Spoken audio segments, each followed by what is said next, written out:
afternoon, everybody. It's a real pleasure to be here today. And to start out with, I wanted to congratulate the organizers of the Earth 2100 conference for what I think is a really grasping the sustainability challenge from a systems thinking point of view. And as we know, systems thinking is a discipline defined by examining the linkages and interactions between all the components that comprise the entirety of a system. Now, in the case of the Earth, we have a complex dynamic whole, which is comprised of innumerable subsystems, linkages, and interactions. And I'm really thrilled to be here today, sharing my knowledge and experience about global human population size and growth.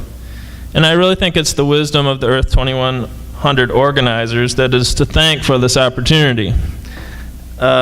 Because they've recognized that the population issue is an Earth systems component, and they've given it prominence here at their conference. So I feel I've been entrusted with a critical topic, so I will get started right away. And I'm sure that you all have some sense of how 7.4 billion people are interacting with the Earth system. Probably your attendance here at this conference today indicates that you see some systemic problems with how humanity is treating the Earth. I hope that you know, though you may not, that the Earth is adding 1.5 million people to the planet every week, net gain, births over deaths. And if you don't know, I'm about to share with you the United Nations population projections through the rest of this century.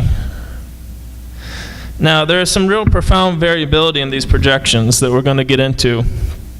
But before we do that, I want to ask people if they really understand what a billion is. If you parked your car out front today and some police officer came by and gave you $1 million fine for parking in the wrong spot, and you decided you're going to pay $100 a minute to pay off your $1 million fine, it would take you about 7 days of handing over $100 bills to retire your $1 million fine. If you were fined $1 billion, does anyone have any idea how long it would take to pay off a $1 billion fine, paying out?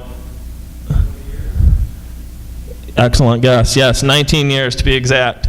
So there's a quantum difference between a concept of a million and a concept of a billion. So we'll get into the numbers associated with this graph in a minute. I just really need to first talk about a concept called total fertility rate. Now there's a wonky definition here, but for now, total fertility rate can be understood as the number of children an average woman in a given population will have in her lifetime. And that's really a key piece of Earth systems information that I want you to remember.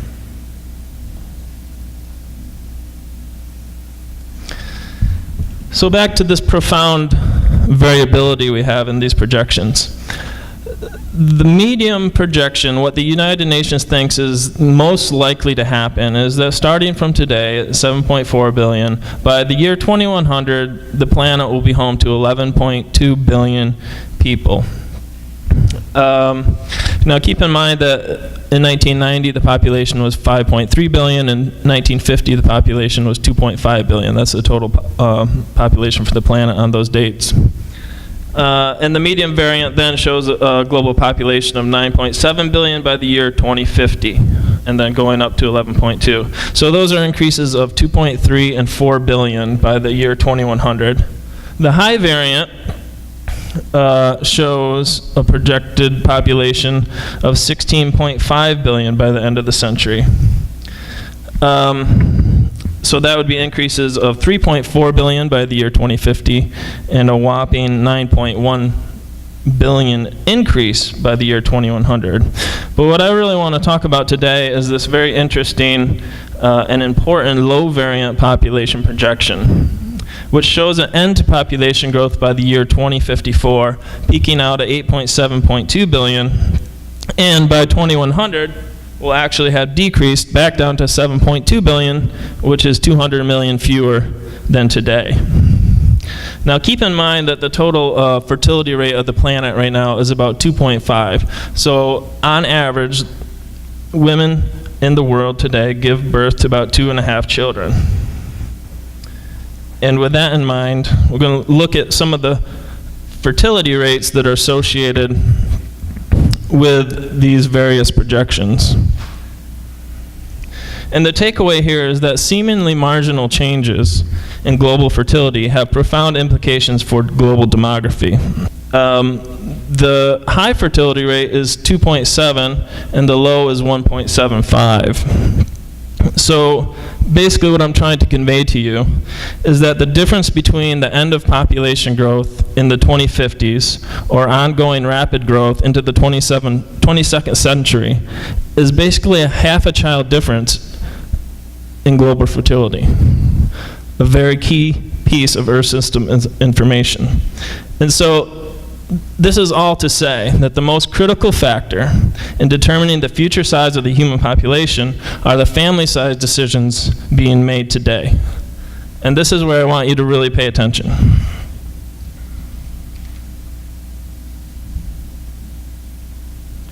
When people realize how crucial fertility rates are to the future of population dynamics and of humanity and our relationship with the natural world, many people instinctually imagine forces pushing down on fertility.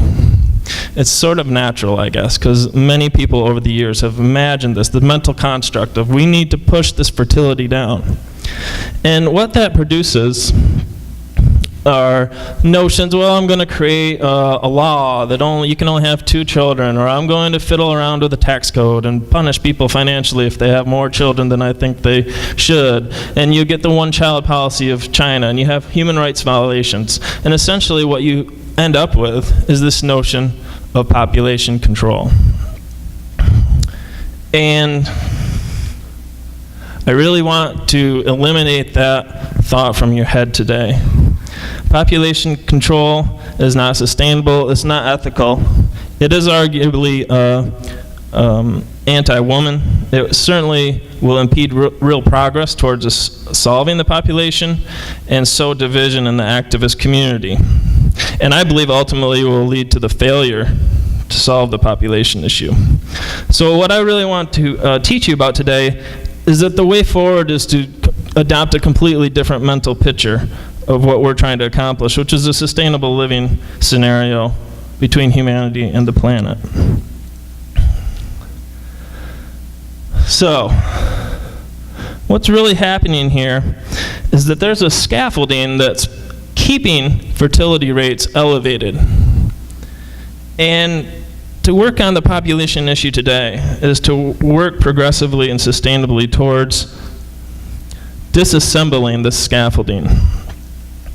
And as you can see, some of the major support beams that keep fertility elevated above its natural balance, one of the big ones are simply gender inequality and the low status of women around the world.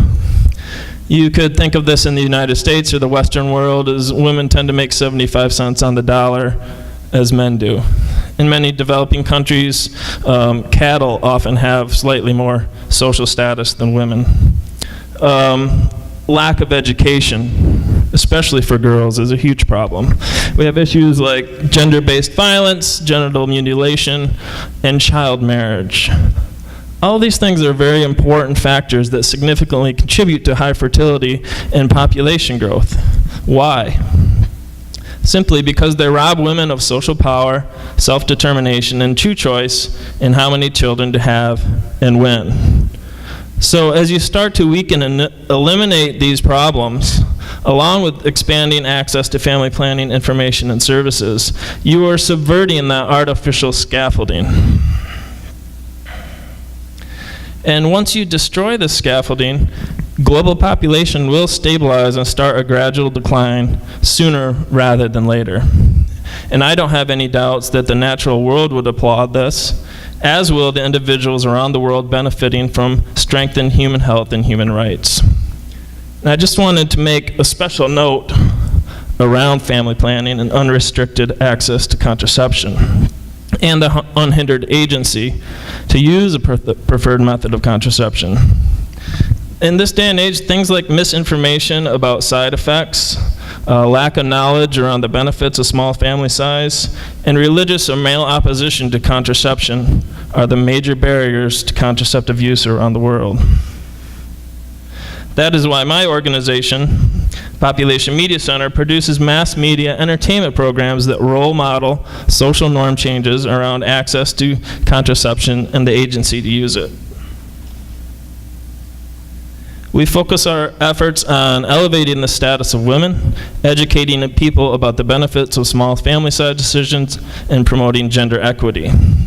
So essentially what we do is work with local creative teams around the world to create dramatic soap operas on radio and TV and the internet that combine the age-old traditions of dramatic characters, plot twists, and cliffhangers, in other words, pure entertainment, with a rigorous theory-driven communications method that provides audiences opportunities to consider and adapt new goals and behaviors through the use of fictional role models.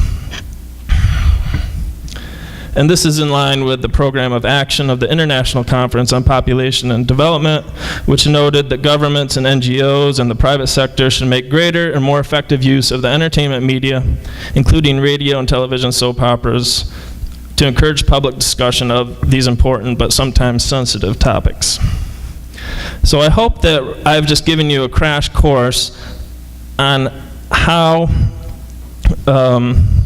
we can address the population issue in a progressive and sustainable manner, or at least given you an understanding about that scaffolding that keeps fertility elevated needlessly above where it would otherwise be. So here are some things you can do as individuals to help eradicate that scaffolding.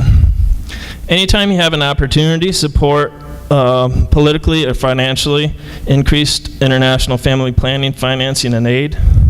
Obviously, support and advocate for universal primary and secondary school education and for improving the status of women and girls around the world. Increase financial support for entertainment education, behavior change communications that can impart new information to people who might not otherwise have an opportunity to learn about that. And most importantly, or perhaps just as importantly, continue the public discourse, campaigning, and activism on the population issue. And we know what works. We know this is possible. We can look at the country of Iran, for example. This country, Iran, achieved a 64% decline in total fertility rate between 1986 and the year 2000. They did not do it with a coercive population law. What they did was they educated youth and families about population growth and family planning using media, TV, radio, schools, and mosques. They encouraged the use of family planning to reduce poverty and family well-being. There was pre-marriage counseling on family size and family planning. And very importantly, a large range of contraceptive methods were offered, and they trained over 5,000 rural midwives who acted as family planning advocates for their villages. So the bottom line is, the combination of heightened public awareness, the empowerment of women, and the availability and the affordability of up-to-date reproductive health information and services yielded swift declines in birth rates. And frankly, it always does. Similar declines in Thailand and Indonesia and Vietnam had nothing to do with that outdated mental model of population control. Rather, they followed from a straightforward biocultural cause. And this is simply that the majority of women, on average, when they attain free choice, rarely want more than 1 or 2 children. Numerous offspring are hard on the female organism and also take time away from other personal pursuits. And once barriers to reproductive information services are removed and freedom of choice becomes a reality, this natural female propensity for few offspring surfaces right away.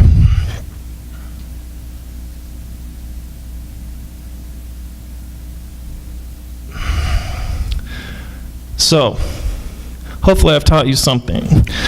But what I want to go back to right now is to go back and remember the difference between the medium variant of 11.2 billion and the low variant of 7.2 billion by 2100.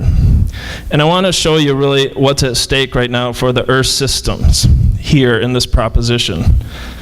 The low variant is 4 billion fewer than can be expected in the business as usual medium variant. So we have 2 very different futures here, one of 7.2 billion and one of 11.2 billion, all of which require resources to be fed, clothed, educated, and employed. Two very profoundly different futures. And basically, the two futures are the difference between either staying complacent and allowing a business as usual scenario to unfold, or working hard to share family planning tools and information around the globe. So that 4 billion difference by 2100 is equal to the current combined populations of North America and South America, and Europe and India, and Oceania, and oh yeah, Africa too. In other words, achieving the low variant population projection would be tantamount to avoiding the pressure on the natural world in the year 2100 at the scale of every single person currently living on 5 of the inhabited continents and a good part of the 6th.